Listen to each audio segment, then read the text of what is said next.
So welcome to Boxing Media Hub, and I've got a special guest with me now. I've got Jay McFarlane. How you doing, Jay?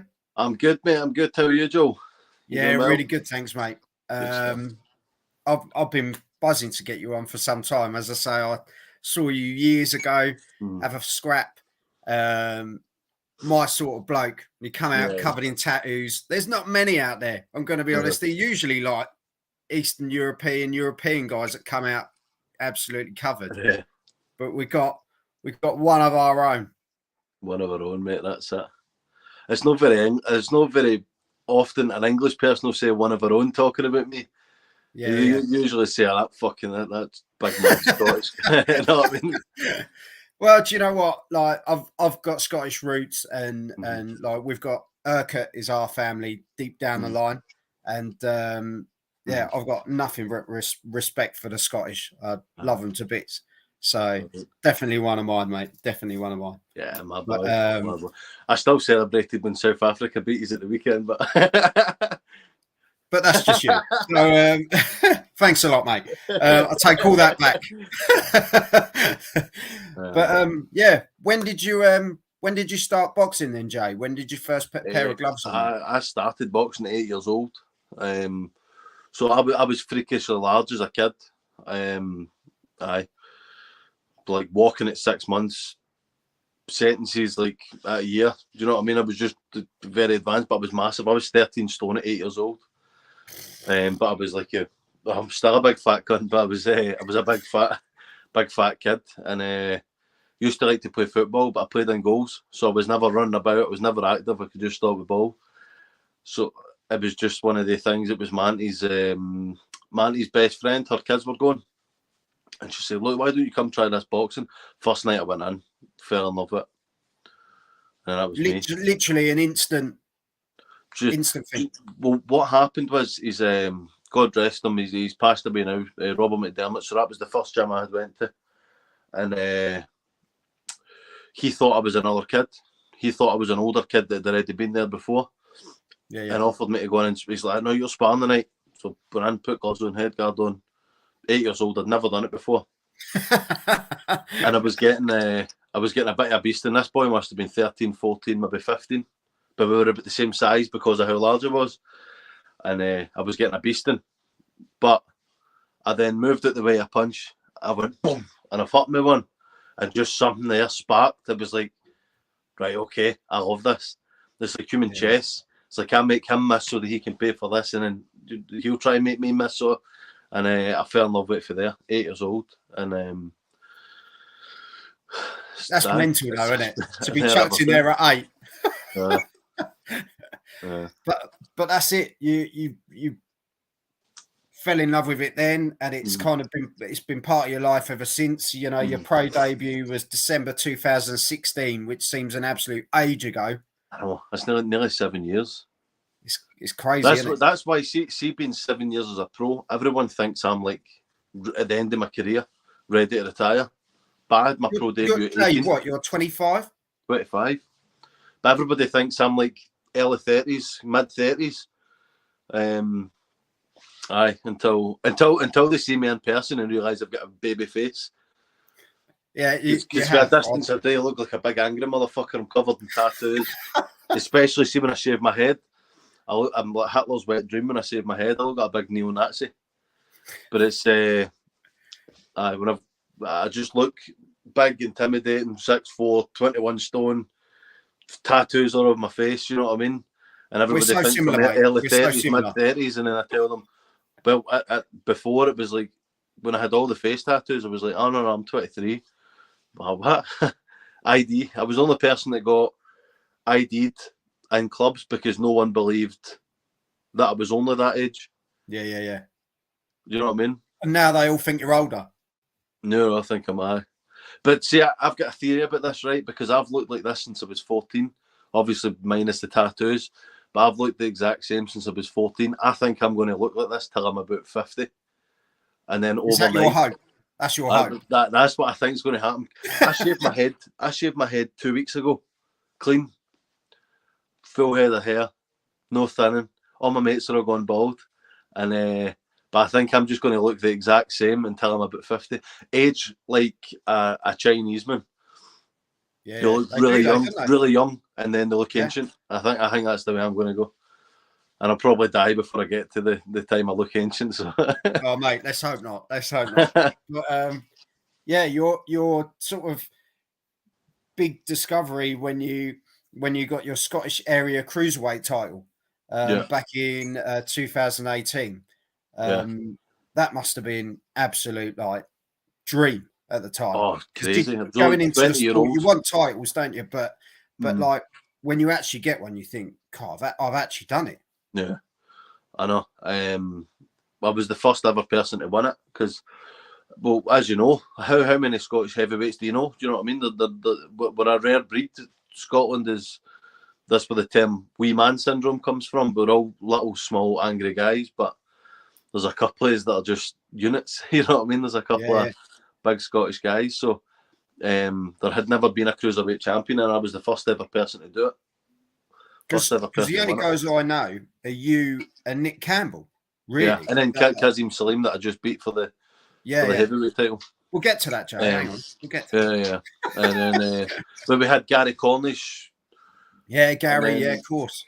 It's just the odd person here and there. Stephen Simmons was the next biggest person, and he was a cruiserweight. You know, it's just there's not a lot of big guys in Scotland. But there is, isn't there? Nah, not really. I kind of walk. Really? I walk about like a freak. It's different. Like so my missus is Icelandic, so we went to Iceland, and I was normal size. I was like, this is fucking great. It's like I'm not having to walk about like that to talk to people. It's brilliant. But I noticed that we went over there in the summer, and then when we came back home, so I've went from everyone being. I'm still tall, you know what I mean. But everyone's around kind of here and there, and I've went for being there to everyone being here again. Like I used to when I was about 13, I started to get a hunch, but it was because I was 6'2" at 13-year-old, and I was like talking to everyone down here and walking about like this, so I was kind of similar-ish height, but I ended up walking like. But they were all. It's annoying because two of my best mates are 5'7" and 5'8". So I just look like they walk about. They're like here. There's nothing wrong with 5'7". I just want to make that clear now. Must be Scottish then. Yeah, but yeah, and then following that, you had a couple more fights, and then you had like 2 years out. Was there like? Well, that was due to COVID, right? So that's just where it absolutely. Well, it wasn't just due to COVID. It was due to COVID and the fact I get stabbed. So I get stabbed my left leg. No, I was always, because I boxed in the front foot, I used to always lean the front leg. My left leg used to be 26 inches. The size it used to be like massive. My right leg was smaller, and then I got stabbed, and it went down to something like, I think it was like 19 inches or something. My thigh went down to. I couldn't move it. I've now managed to have the rehab done on it so that I can use it again. I don't need to wear a leg support and all that kind of stuff. That's due to the guys that they do my strength and conditioning and my therapy side of things, HS Athletics. But so I get stabbed, and then that was a long time out. But I get stabbed right before COVID. But there was 4 fights I accepted everything, accepted the terms, money. It was all going to just get a contract sent out, and it never happened. One of them was Jan Kosabiuski. I don't know if you've heard of him. Yeah. I would have hated the fight anyway. I can't fight a southpaw. I'm naturally a southpaw, but it's the only thing I can't do is fight a southpaw. And the other one was Alan Babbage, who still has me blocked on Instagram. Because He's a funny one, isn't he, Bab? It was all happening. But apparently, what I get told was that because Mark Tibbs was training them at the time. Yeah, that's right. Yeah. The Marcus said, I would just leave that one. It doesn't look much, but you're not ready for it. Because I used to spar with Dillian White. Dillian White used to have me down sparring when Mark Tibbs was training him. And he obviously seen the kind of potential I had and seen how good I could be when I was training. And he said, I'm not quite ready for that one. So they ended up getting Sean Dale Winters in. And they blasted him out because he's fucking 56 or something. But... And then the same story again when Niall Kennedy had done the same, offered me the fight, I accepted it, and then But because that had happened twice, I started just giving him abuse on Instagram, and he blocked me. Yeah, it's mad, isn't it? Like, because he wants to act the hard man. He wants to act the I'm a savage. He wants to act the hard man, and then as soon as someone answers him back, it's cower away. It's a kind of bully mentality. But they're feeding him, aren't they? They're feeding him the right guys, as you say. Yeah. We were talking about this, weren't we? Smashed. He just gets smashed there, and it's exactly what I would have done to him. But would you still jump at that chance? Oh, I'd still jump at the chance. I'd need to make Bridger weight, so I'd need to drop about 5 stone. But for the money and the level of fight it is, of course I would. Yeah. I was up at 24 stone, and that was when I decided to make cruiserweight. Yeah. Because then you fought one of your own, didn't you? You got Nick Campbell, which was the first fight after that sort of layoff, which is a hell of a fight to come back to, and it. So it was the first fight since first fight. I've got a big scar down my head for here to here, from a knife, and then I've got down my hand, across my fingers, a hole in my leg. What actually happened then, Jay? It's a long story, but it was so mental. long story, but it was involved with some bad things I was doing, and then I was going to help somebody else with something and get caught in the crossfires. That was pretty much that's it. Very, very short. Yeah, you're lucky to be here, mate. Yeah. Oh, I was really lucky because I nearly hit the artery in my leg. They were telling me I was lucky, but I was full of painkillers, covered in blood in the hospital, going, "I look fucking lucky." I was covered in blood. My hand was bust open like a fucking drop lasagna. And the big scar on the side of my head, it looked like a hole because my skin had tightened up, and then I couldn't walk. But they told me I wasn't going to walk because of my size. So obviously at the time was when I was down in Doncaster living with Dave Allen, and at the time I must have been around 21 stone. That was me coming down, but I was around that weight, really top heavy. So they wanted to put me in a wheelchair until I could start to walk with crutches, and then there was maybe a chance of me being able to walk.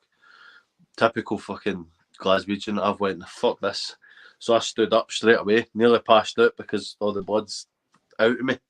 I've nearly passed out and I've went, get me fucking home. I want home, get me home. And they're like, Mr. McFarlane, sit down. I was like, I'm fine, just started walking. But they were like, but I made it worse. Like, at the time, I'm just bravado on as if I don't care, I'm fine, get me home. But I ended up making it worse in the long run. But I finally, after, what about 3 years ago? After 3.5 years, I'm able to use my leg again. I can run now. I wasn't able to run. But just that mad situation. Do you think this just adds the fuel to the fire for wanting to prove coming back then? Coming back and making you stronger? Yeah. It put me into a bad spiral, which is why when I did fight Nick Campbell, I turned up to that fight drunk from the night before. I was still out the night before all the way through.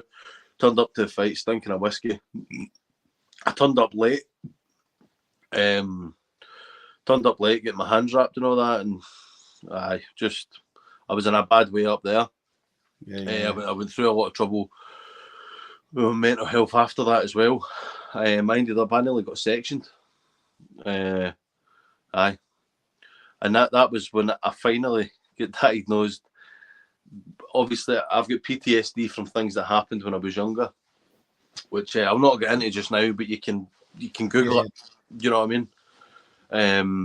And with having the PTSD there, and it was ADHD. I was diagnosed. How I was never diagnosed with that, I have no idea. But diagnosed with ADHD, but having the two of them, because my brain's so overactive constantly, when I have bits of PTSD, what it happens is that I get episodes of psychosis. So I start to imagine things that aren't there, but it's just because my brain's doing overtime. But I nearly got sectioned because I thought I was schizophrenic. Because you've got that crossover of the two. Because you've got the crossover of the two. It's Yeah. Well, mate, I'll tell you. But look, so I refuse medication. I don't take medication, but what I do is microdose psilocybin mushrooms. What a difference it made to my life, and I preach it to everyone all the time. But that's what I do to medicate. That's what I've done. I've not taken anything, and I've not microdosed mushrooms since May. But if I start to feel a bit, everything starts to feel a bit, I'll go and get myself a microdose. I'll take maybe a couple of weeks, and then I'll be back to normal for. Just sort of brings you back down to level. Yeah. Just it makes me feel normal. Do you know what I mean? Yeah, and the thing is, you've got to do what works for you, haven't you? Everyone's different. There's people that swear by, like, CBD's the big thing at the moment, isn't it? That people are banging on about, and that works for some people, doesn't it? And then there's other stuff that works for others. So you got to do what works for you. And there's a CBD company just sponsored me for my last fight. He's a friend of mine. I don't take CBD, but there's THC in it. So the big thing that's been marketed is CBD oil. They take the THC out, but technically speaking, you need THC to activate CBD. Right. So a lot of it is just horrible tasting oil you're putting in your mouth. But if there's no trace of THC in it, it's placebo. Yeah, but I tried that. I did try it. Obviously, I couldn't take it because he sponsored me, but I couldn't take it because if I take a drug test that says THC in my system, I'll look like I'm a stoner. You know what I mean? But what a difference that made, because that was the real McCoy. You know what I mean? That was the real stuff. That's Hero CBD. If anybody was watching, was wanting to look for that. But they're great. The stuff they do is really, really good. No, it's all good. But I'll tell you what's even better is you winning your last fight. Let's get to it, because you've been chomping at the bit, mate. September, you did it. I watched your fight, mate. The two hooks at the end that you threw at him, and he was just spaghetti on legs, wasn't he? The ref did the right thing, to be fair, jumping in the middle, because he'd taken quite a few shots without response, hadn't he? There was nothing coming back at that point. To be fair, you both just grafted your way through, because he was a tough guy, and you just kept grafting and grafted at him. And mate, well deserved. That's all I'm going to say. The Scottish area heavyweight title. How does that feel? Oh, it feels brilliant, mate. See, you've been a 2-weight champion in my country as well. So there was a podcast that I was listening to, and my name just popped up, and they were saying about, it was like, surely, because a lot of people look at me as like the big joker and you know what I mean, the big character and stuff, and they go, actually, when you look at it, is he the King of Scotland? You know what I mean? And that I get goosebumps, and I was like, fucking hell, I have had quite an achievement here. Like, I know people go, oh, is there the titles and stuff? I'm the biggest hard cunt out of 7 million people. You know what I mean?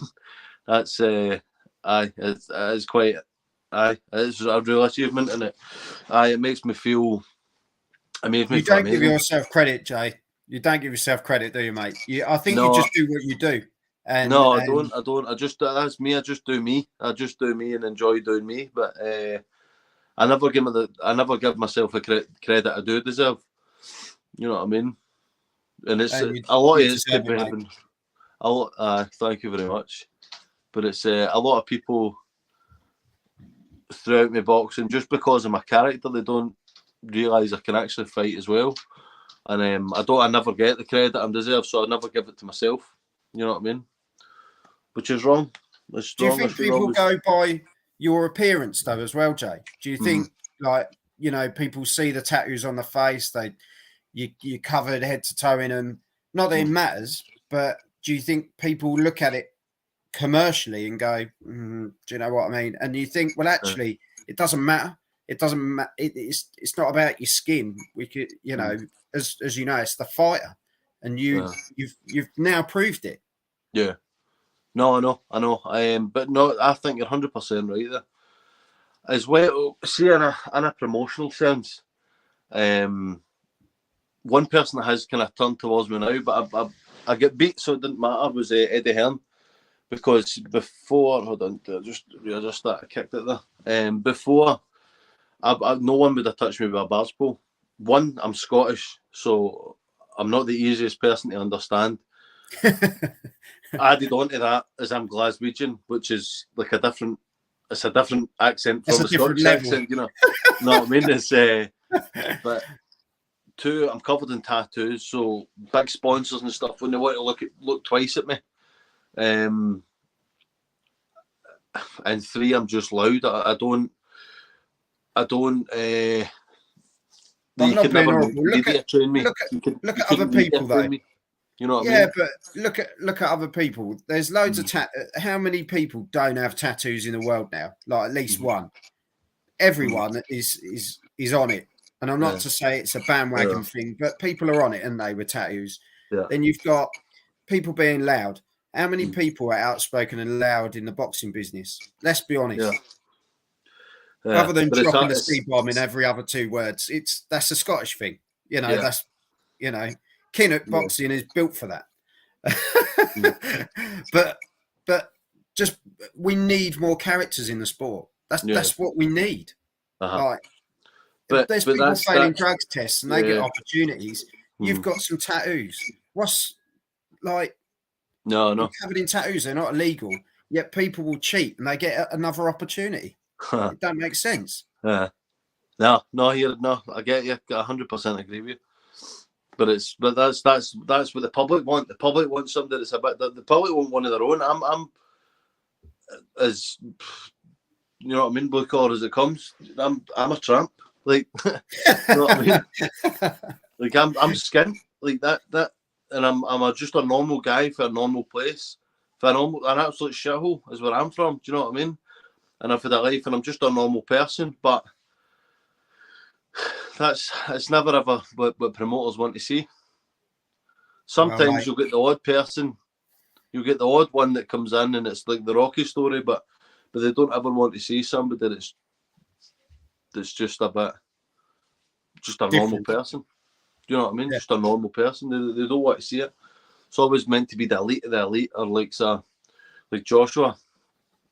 He's look like he's carved by the gods. You know what I mean? I've got man tits, but it's one of them. Like, if you look at one and look at the other, you know what I mean?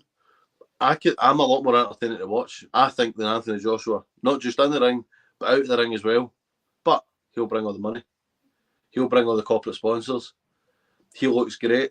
Birds love him. He's probably got a massive cock. You know what I mean? It's just... Yeah, but mate, we've all got that to bear. Do you know what I mean? But it's but that's just the way I see it. Yeah. But, no, I totally get it, because even when say Joshua was top of the game and Fury was sitting there, a lot of people were still looking at Joshua because Fury had the mental health issues. He had the he was kind of the alternative guy at the time, wasn't he? And now boxing speaks. That's there's a lot of people singing your praises here, mate. Big man Jay from SWS Boxing. Hey. Let's go the Ghost, Daniel Francis. Definitely been lucky. I think he was talking about your story there, mate. And yeah, he's put CBD is a con, THC is the way forward. There we go. Exactly what I just said. There you go. I think he's a brilliant boxer. Watch this lad. He's going to go far. Mate, Scottish title. That's all I'm going to say. As you say, you're tougher than all those other guys in Scotland. That's a massive step up. You know what? Johnny Fisher's got the English here, isn't he now? So yeah, something like that. Well, that's the same for him. Funny you say that. So me and Johnny are mates, and I talked to him and I talked to his old man. I actually nearly just went out to Magaluf with him. You know what I mean? Right. Bloody yeah, but that was a time, wasn't it? Been offered that fight a couple of times and it's just never happened. I've accepted it. You know what I mean? I would say to Johnny, I'm like, listen, man, we'll go for it. Same as I did with Carty. And Ireland, like, listen, man, we'll stand in the middle.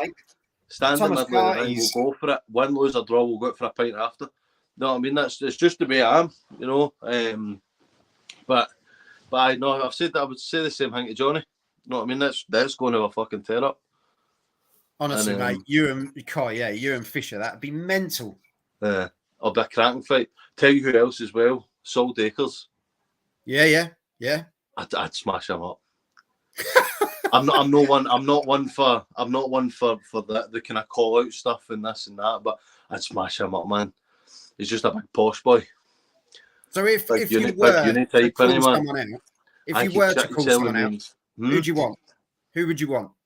I fancy that Sol Dakers fight. Is that his name? Is it Dakers or Dakers? Dakers sounds better. Dakers, isn't it? Solomon Dakers, yeah. Even that, if your name's Dakers, you'd be like, no, my name is Sol Dakers. You know what I mean? You'd make it sound a bit better. No, Dakers. Fuck off, man. But I'll fight him. I'll happily fight him. And I'll take the paycheck that comes with it. English champion, Scottish champion. Could be a British eliminator. You know what I mean? I'm selling the fight already. Where's Eddie? So when are you hoping to next get out then, Jay? When's are you hoping to get out again before the end of the year? That's the thing, mate. So I got offered one of them. It sounds too good to be true, but everything seemed all right. I got offered a fight in the Cayman Islands, of all places, against Rafael Akpajori for the WBA International. Now, winning that title puts you top 20 in the world. I don't deserve that opportunity, right? But we chanced it. We asked the WBA. They accepted me as a viable opponent to fight for that title. Everything, they accepted me. I'm thinking, I've got it here. I've got the fight. Yeah, and it was just down to get a contract sent out. The promoter went able. Never sent anybody a contract. WBA pulled it. It's not happening. Oh, mate. Yeah, absolutely gutting. But because I had that fight, that was meant to be 15th of December. Then I knocked back. I got offered Johnny TKV. You know what I'm talking about? Or Jamie TKV, sorry. I got offered him fucking 20 grand on Sky. I beat him as well. Like, I definitely beat him. But because of this fight, if I took that fight, I couldn't have that. And I was like, just think logically, because I never do. I just go, right, I'll fight it now, fuck it. But I thought, think logically. I went, right, I'm going to take the one in the Cayman Islands. I've accepted that. I said I'm going to do it. I'm going to fight for this title. Even if I get beat fighting for a WBA title. Do you know what I mean? Yeah. And the Cayman Islands fight get pulled out. Obviously, So I never lost that one. I never got the fight with Jamie TKV, and he ended up getting beat and found out as the hype job that he is. So it was just got to watch his space. So right now, with everything going on, I'm probably looking at next year. Yeah. Which isn't ideal because I've always been an active fighter. You know what I mean? Yeah. About 2 years off, I've had at least 4 fights a year, 3 fights a year on a quiet year. You know what I mean? I've only fought twice this year. And they were obviously. Well, let's see what happens, mate. As you say, you never know. You never know what could crop up. You know, you didn't expect that. The Cayman Islands. In fairness, right this second, I've still not been able to get back into the gym. I've injured my back, and I'm injured at the moment, but it doesn't really bother me if the phone rings. I'm answering it. You know what I mean? And it's always a yes. I'm never saying no. So, but we'll see. We'll see if someday phones. Well, I'm not being horrible. You had a hole in your leg. Your hand was falling off and you had a cut in your head and you still thought you could walk. So nothing's really going to stop you with a back, is it? No. Not being horrible, mate. But in fairness, I'm a wee bit more mature. You know what I mean? A wee bit more mature now. But mate, hopefully the phone will ring soon. I can get something. Get some money in the bank, hopefully before Christmas. You know what I mean? Definitely, so man. I can buy Christmas cards and I don't need to make them out of paper. Mate, you got to do what you got to do sometimes. This is it. But give us a shout about your podcast before we. So I've got I thought while I'm on here, I'll sit in the studio because I'm in the podcast studio now. So the Ghostcast is real people with real stories. It's the podcast that I started in the summer of this year, but due to the fight, I because of that fight, it meant that much to me. The Scottish title fight that I didn't even go into my barber shop. I lived skint right until it, and so I've ruined my business with the barber shop. I need to rebuild that again, and I stopped the podcasting but even with the fight, I moved house, so the podcast is now another spare room. It's a new studio. I've just built it, and I'm ready to go again with the Ghostcast. So I've got a couple of people lined up for good, interesting guests, real people. That's my whole basis of it is real people with real stories, not your like. You know, a lot of podcasters are chasing about kind of Z-list celebrities. You know what I mean? To hear stories that you've heard on every other podcast because they'll get views. But I'm not interested in that. Even if not a lot of people watch it, I want to hear inspiring stories and real stories and how people have reacted to them and came back to things. So if it helps 10 people and only gets 100 views, then I'd be happier with that than a million views and everybody going, oh, it's the same shit. Yeah. So, but that's my idea behind it anyway. Let's not worry about what other people think. Life's too short, isn't it? No, that is, mate. That is far too short. Honestly, Jay, I really appreciate your time coming on. And I hope that fight crops up. I hope you do get that opportunity that comes along and gives you the payday, and I get a decent Christmas card. And you know, let's see what happens. As you say, you don't know what's around the corner, do you? No, you never do. Never in this game as well. There's always injuries and pullouts and something. So, and I'm always the kind of wild card that gets drafted in. So hopefully something comes up. Yeah. Well, there we are. The Scottish area heavyweight champion. It's beautiful, isn't it? Music to my ears, man. That's the gloves I wore in the fight. There. You're never getting rid of them, are you? No. Never. Well, honestly, Jay, thank you very much for coming on. I really appreciate your time and your story and your career so far. And as I say, 25 years old, people thinking you're done yet. It's ridiculous. You've got so much more to give, and I'll tell you, the best is yet to come, mate. 100%. But yeah, the best is yet to come. Definitely, mate. Well, as I say, check out Jay's podcast. It's Behind His Head. Ghostcast. He's going to have some great guests coming on soon, so make sure you go over there and subscribe and check out what he's doing as well. Get behind on his socials and give him your support as well. But hit the subscribe button on here. Jay, thank you very much, mate, and I'll see you soon. Stay in touch. Superb, mate. See you soon.